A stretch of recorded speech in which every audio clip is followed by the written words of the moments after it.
படைத்தவனின் துணை இருக்க அடுத்தவனின் துணை எதற்கு? இதயத்திலே துணிவிருக்க வருத்தம் இங்கே உனக்கெதற்கு? படைத்தவனின் துணை இருக்க அடுத்தவனின் துணை எதற்கு?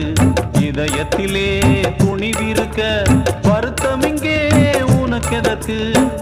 உன்னை நல்ல ஆளாக்க உத்தமனை போ